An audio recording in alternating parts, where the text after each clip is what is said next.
Assalamualaikum warahmatullahi wabarakatuh.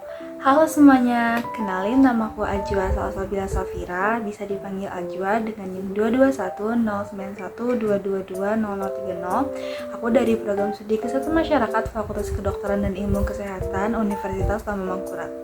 Nah, kalian pernah nggak sih ngerasa bingung atau mikir nih, apa sih bedanya need dan juga want? Nah, jadi di video kali ini aku bakal ngejelasin secara lengkap tentang konsep need and want ini.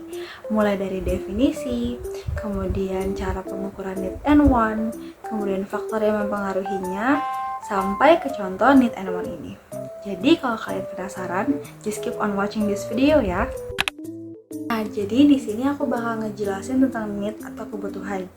Jadi, need atau kebutuhan adalah segala sesuatu yang harus banget dimiliki sama manusia supaya bisa bertahan hidup dan berfungsi dengan baik. Kalau menurut Abraham Maslow, ada beberapa hal yang menjadi need suatu individu. Di antaranya, yang pertama, kebutuhan fisiologis yang terdiri dari udara, air, tempat tinggal, dan juga pakaian. Kedua, keamanan, yaitu rasa aman, kesehatan, dan juga perlindungan. Ketiga, ada cinta dan kasih sayang, seperti hubungan pertemanan dan juga keluarga. Kemudian keempat, ada penghargaan seperti rasa dihargai, diakui, dan juga dihormati. Dan terakhir adalah aktualisasi diri, yaitu keinginan untuk mencapai potensi diri sepenuhnya. Nah, beda dengan need, want adalah segala sesuatu yang diinginkan oleh manusia, tetapi gak mutlak diperlukan untuk bertahan hidup. Contohnya nih, barang mewah, kayak mobil mewah, perhiasan, sampai gadget keluaran terbaru, atau liburan ke luar negeri dan juga makanan dan minuman yang mahal. Nah, ada beberapa cara yang bisa kita lakukan buat mengukur need dan juga want.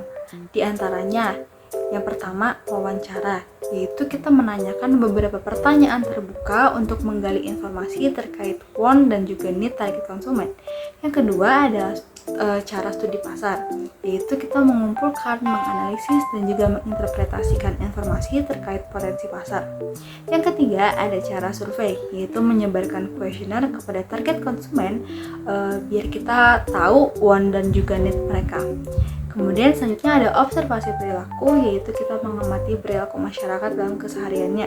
Dan yang terakhir adalah diskusi, yaitu melakukan diskusi kelompok bersama target konsumen untuk mengetahui keinginan dan juga kebutuhan mereka, serta alasan dibaliknya. Selanjutnya ada beberapa faktor yang dapat mempengaruhi need dan juga want. Di antaranya fisik. Jadi kondisi fisik dapat mempengaruhi need dan want seseorang.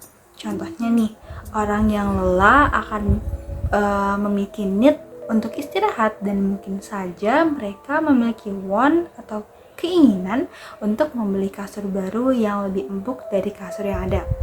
Yang kedua, psikologis. Pikiran dan emosi juga berperan dalam menentukan apa yang kita rasa dan apa yang kita rasa perlu dan juga inginkan. Contohnya, orang yang merasa kesepian mungkin memiliki need untuk berinteraksi sosial, dan mungkin saja mereka punya want untuk menghabiskan waktu bersama teman-teman. Yang ketiga adalah pengalaman masa lalu. Dan yang keempat ada budaya dan juga lingkungan. Jadi budaya dan lingkungan tempat tinggal juga dapat mempengaruhi need dan juga want seseorang. Contohnya, di negara dengan iklim dingin, orang-orang akan memiliki need untuk pakaian yang hangat. Nah, jadi di sini aku bakal kasih contoh need dan want di pelayanan kesehatan. Mulai dari need. Contoh nih, seorang pasien yang mengalami kecelakaan tuh perlu akses ke layanan kesehatan darurat. Jadi rumah sakit harus menyediakan tim medis yang siap siaga dan ambulans buat mengantarkan si pasien ini ke rumah sakit. Hal ini termasuk need. Kenapa? Karena pasien yang mengalami kecelakaan harus mendapatkan penanganan yang sesegera mungkin supaya nyawa pasien dapat terselamatkan. Nah, berbeda dengan need, kalau want tadi itu merupakan suatu keinginan. Contohnya, seorang pasien ingin dirawat inap di kamar rawat VIP yang ada fasilitas TV, wifi, sama tempat tidur penunggu pasien.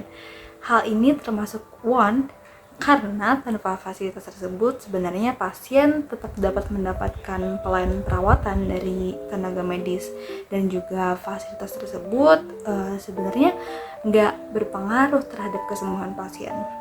Jadi bisa dilihat perbedaan antara want dan juga need dari contoh tersebut. Nah, sampailah kita di penghujung video ini. Itu tadi merupakan penjelasan dari aku terkait want dan juga need hingga contohnya di pelayanan kesehatan. Terima kasih karena sudah menonton video ini. Semoga video ini bermanfaat. Wassalamualaikum warahmatullahi wabarakatuh. Dadah.